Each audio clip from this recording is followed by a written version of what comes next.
here on the shores of this lake was also something unique in the Chautauqua history. And that is a permanent, established Canadian Chautauqua in Muskoka. And it came to be known as Canada's literary Chautauqua. On Tobin Island, a resort was purchased and made into the facilities for Muskoka Chautauqua. Many others acquired lots around the property and built summer cottages to be part of this annual gathering through the late teens and through the 20s and into the early 30s. And some of the most influential authors in Canada at that time, and from abroad, the United States and Britain, came here. So this was what we have revived here in Muskoka with our new Muskoka Chautauqua, reaching back, and I think that tied in the middle is the best interpretation, because we are tying to the traditions of the past, but linking them or tying them or connecting them to where we are in the 21st century. And so here we are in Muskoka at Chautauqua, 2011, just the beginning of the summer, with a great program here this weekend. As a Muskoka Chautauquan, I welcome you all, and now to the man who led us into this with his musical renditions at the keyboard up here, Michael Jones.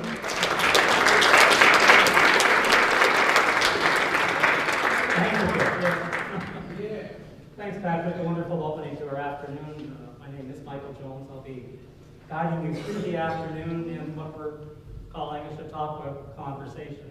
So a lot of the afternoon, we're going to have a few kind of front stage presentations just to kind of seed the space and get us started. But most of our time today will be in guided conversations and chances to harvest and chances to kind of create our own story of place through the afternoon. We're going to start with the story with a wonderful group of students back here from Huntsville. I had a chance to be up there to play on their digital pianos. They were creating these marvelous artworks.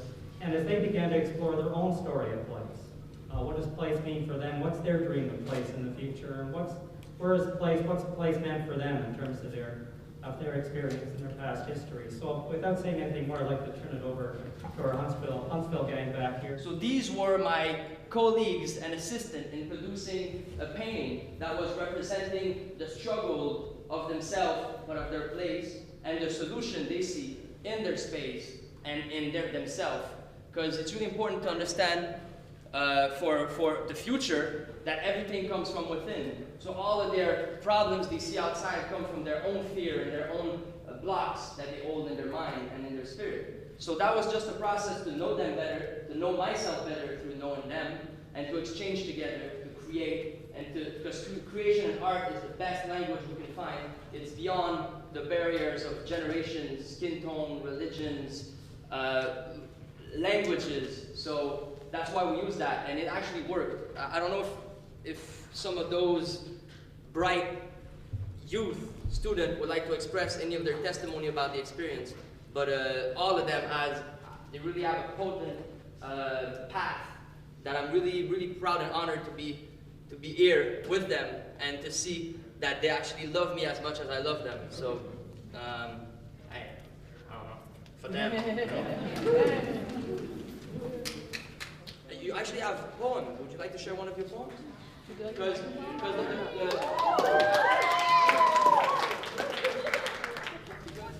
life is like an art. You don't know when it could be torn apart or when something beautiful will start. You're in control because this is your art. Don't try to fit in, just be yourself.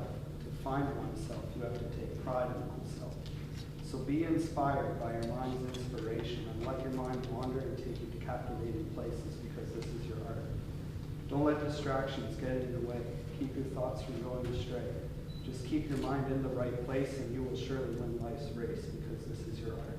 You can use colors to fill blank spaces. Life is a gift, so embrace it. If you have a bad thought, go face to face with it. This life is an art and it's yours, so this is your art.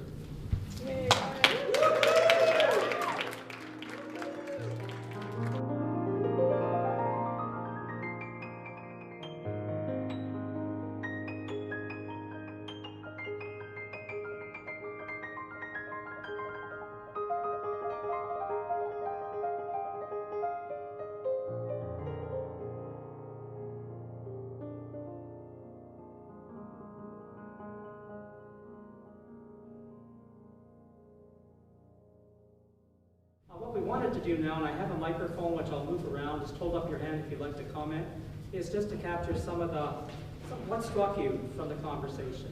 How a sense of place, when I really thought about it, it transcends age and time.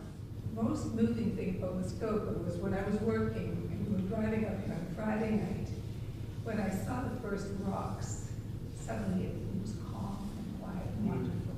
And that inspired me to think of it as a safe place. And it really does. It's that grounded feeling inside that feels safe.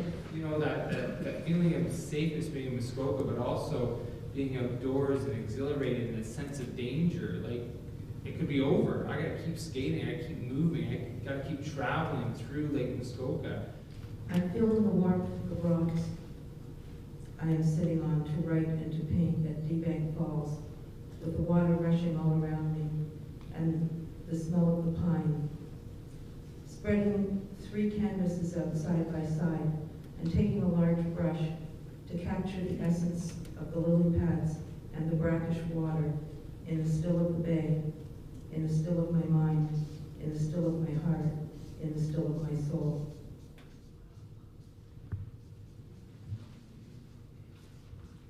What is the story, the dream, and the aspiration of place we would like to create for the future here in Muskoka?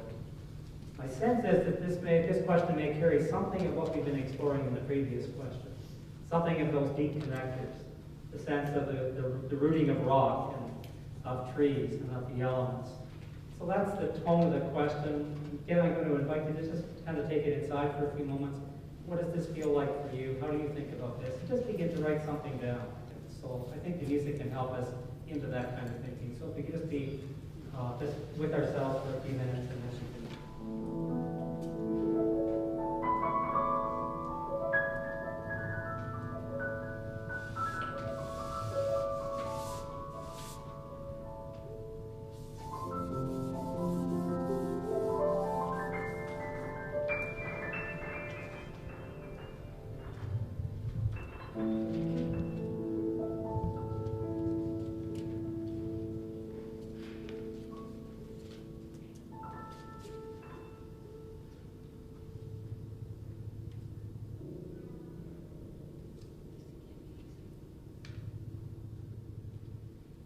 My question is, how do we imbue in the tourism and in the people who will visit here how awesome it is so that they will feel the same way and support caring for Muskoka, because we do have to care for it. We discussed the ideas of self-sustainability in developing a community that is self-sustainable and going back to perhaps bringing in concepts of greening the environment, greening the economy. Just doing this more often with more people from different diverse stalks of life, from the lowest to the highest in age, social status, ranking, financial, whatever the position might be, everything, religion, skin tone, breaking all the borders and bringing everybody together, that's the solution.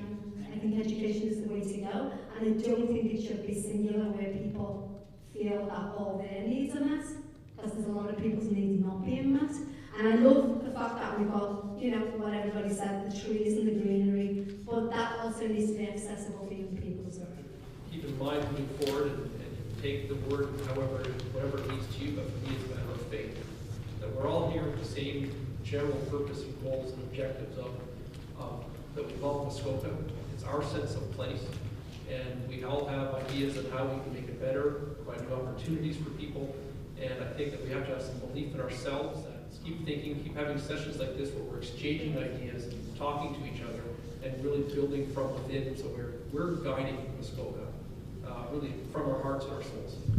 If we had time, we probably would have moved into sort of, I think, the question we were beginning to nudge into, which is the natural next step, was what are the challenges? What are the difficulties? What is the current reality we're facing at the moment in Muskoka?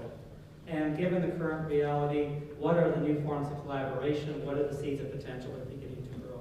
That's the next conversation in terms of the questions we would have moved to today if we had the time for it. And I wanted to thank you so much for coming this afternoon and being a part of this conversation, for perhaps opening the Muskoka conversation and to Chautauqua. And so thank you.